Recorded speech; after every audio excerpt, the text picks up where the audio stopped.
Bismillahirrahmanirrahim. Assalamualaikum warahmatullahi wabarakatuh. Alhamdulillahirabbil alamin wa bihi nasta'in wa ala umuri dunya waddin. Wassalatu wassalamu ala asrofil anbiya'i wal mursalin wa ala alihi wa ashabihi ajmain, amma ba'du. Langsung saja kami dari kelompok 4 akan membahas tentang mata pelajaran fikih MTS kelas 8 semester ganjil. Berikut adalah nama-nama dari kelompok kami. Yang pertama yaitu Mbak Alfi Sri Handayani dengan NIM 201190010. Kemudian Alifatul Rifaan dengan NIM 201190013 dan Mbak Anissa Ayu Fitria dengan NIM 201190029. Di sini saya akan membahas tentang ketentuan sujud sahwi. Yang pertama yaitu pengertian sujud sahwi. Secara bahasa, sahwi berasal dari kata saha yashu sahwan yang artinya lupa atau lalai. Jadi sujud sahwi adalah sujud dua kali yang dilakukan karena seseorang lupa atau ragu jumlah rakaat dalam sholat yang dikerjakan. Kemudian hukum sujud sahwi. Hukum sujud sahwi adalah sunnah sehingga salat yang kamu lakukan tidak batal ketika meninggalkannya. Kemudian sebab-sebab sujud sahwi. Sebab-sebab sujud sahwi antara lain yaitu meninggalkan sunnah abad, kemudian ragu-ragu dalam meninggalkan sunnah abad, dan ragu jumlah rakaatnya. Kemudian tata cara sujud sahwi yaitu sebagian orang ada yang melakukannya sebelum salam dan sebagian orang juga ada yang melakukannya setelah salam. Kemudian hikmah sujud sahwi yaitu antara lain menjauhkan diri dari sikap sombong, kemudian menumbuhkan sikap rendah hati di hadapan Allah, kemudian menumbuhkan kesadaran akan lemahnya kita sebagai hamba Allah, kemudian menyadarkan bahwa manusia adalah tempatnya salah dan lupa.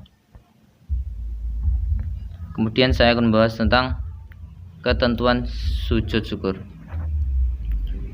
Yang pertama yaitu pengertian sujud syukur. Pengertian sujud syukur adalah sujud yang dilakukan karena mendapat nikmat atau terhindar dari musibah atau bahaya. Kemudian hukum sujud syukur. Hukum sujud syukur adalah sunnah. Jadi melakukan sujud syukur merupakan sebuah anjuran. Kemudian sebab-sebab sujud syukur.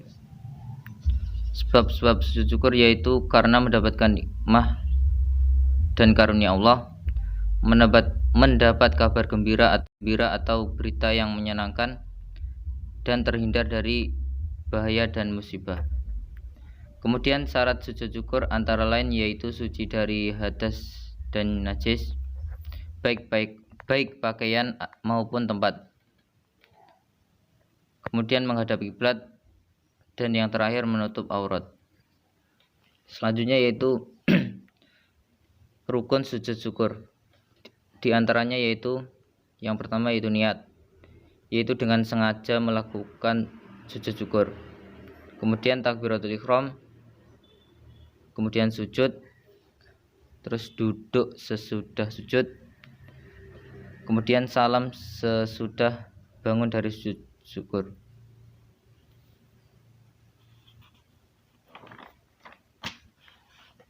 Yang selanjutnya yaitu hikmah sujud syukur. Yang pertama yaitu mengingat dan mendekatkan diri kepada Allah, kemudian menghindarkan diri dari sifat sombong. Kemudian Allah akan menambah nikmat untuk kita. Yang selanjutnya sebagai bentuk ungkapan kepasrahan hamba kepada Tuhannya. Kemudian mendapatkan pahala dan di akhirat akan disediakan tempat yang istimewa bagi mereka yang pandai bersyukur. Dan yang terakhir membantu membuat badan menjadi sehat dan bugar. Mungkin itu yang dapat saya sampaikan. Selanjutnya akan dilanjutkan oleh teman saya. Assalamualaikum warahmatullahi wabarakatuh. Baik, di sini saya akan meneruskan presentasi dari Mas Alif. Dan di sini saya akan menjelaskan tentang ketentuan sujud tilawah. Yang pertama, pengertian sujud tilawah. Sujud tilawah yaitu sujud yang dilakukan ketika membaca atau mendengar ayat-ayat tertentu dari Al-Quran. Ayat-ayat tersebut disebut ayat sajdah. Jadi ketika ayat sajdah tersebut dibaca, baik orang yang baca atau yang mendengarnya disunahkan untuk melakukan sujud tilawah. Sujud ini boleh dilakukan dalam sholat maupun di luar sholat. Yang kedua, hukum dan dalil sujud tilawah. Hukum dari melaksanakan sujud tilawah adalah sunnah, baik dan bernilai pahala bila dilaksanakan, namun tidak berdosa bila ditinggalkan.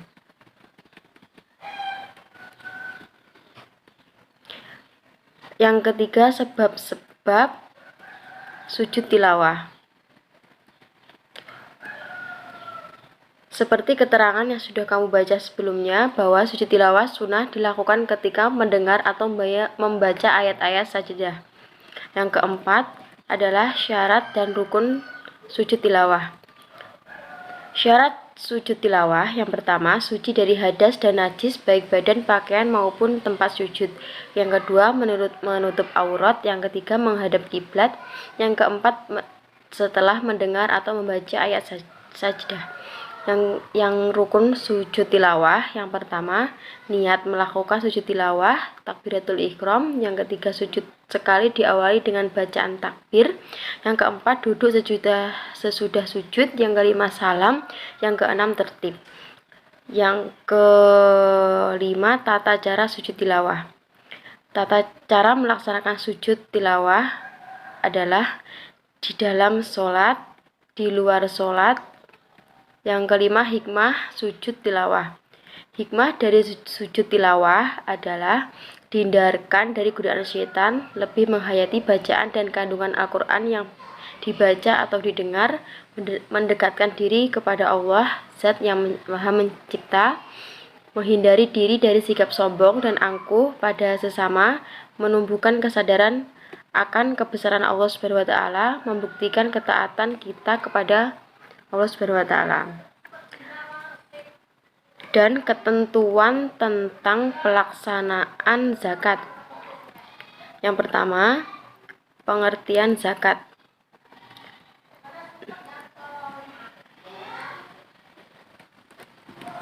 Zakat adalah